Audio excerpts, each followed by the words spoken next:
नमस्कार दोस्तों, स्वागत करता हूं आपका एक नए वीडियो में। इस वीडियो में मैं आपको कैमरा के द्वारा रिकॉर्ड किए हुए वीडियोस को, जब आप रिकॉर्ड करते हैं कोई भी वीडियो अपने मोबाइल फ़ोन से, तो वो बहुत ही शेकी फुटेज आता है, यानी बहुत ज़्यादा हिलता हुआ नज़र आता है। जब हैंड हेल्ड आप रिकॉर्ड करते हैं यानी अपने हाथों से, आप जैसे भी चाहें रनिंग करें या दौड़ के या चलते हुए, तो थोड़ा सा बहुत ज़्यादा ये शेकी फुटेज आ जाता है, तो बहुत ही अजीब लगता है देखने में।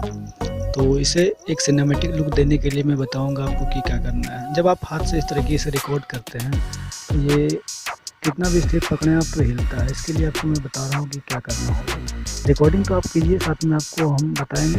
एक एप्लीकेशन होता है आपके फ़ोन में, गूगल फ़ोटोज़, ये हर एंड्रॉयड में मिलेगा। तो इस एप्लीकेशन को ओपन करना, रिकॉर्डिंग करने के बाद और इस एप्लीकेशन में आपको इस तरीके से वो वीडियो मिल जाएगा। वीडियो पे क्लिक करके ओपन कीजिए और उसके बाद नीचे देख सकते हैं सेटिंग जैसा आइकॉन है, इस पर क्लिक करेंगे हम। जब इस पे आप क्लिक करेंगे तो यहाँ पे नीचे में आपको ऑप्शन मिलेगा एक्सपोर्ट फ्रेम, और उसके बगल में है सिंबल जिस पे हम क्लिक करके इसे स्टेबलाइज करेंगे। स्टेबलाइजिंग में थोड़ा सा समय लगेगा, 15-20 मिनट 25 मिनट आपके वीडियो के लेंथ के हिसाब से।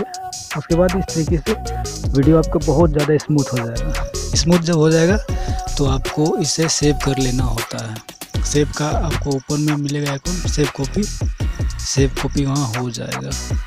तो उसके बाद का आप फुटेज देख सकते हैं, यहाँ एक तरफ स्टेबलाइज, एक तरफ नॉर्मल सा वीडियो रिकॉर्डिंग, जो आप इसमें डिफरेंस लगा सकते हैं। तो चलिए मैं आपको सैंपल्स दिखाता हूँ फुल स्क्रीन में, और आप देखिए और डिफरेंस को समझ लीजिए।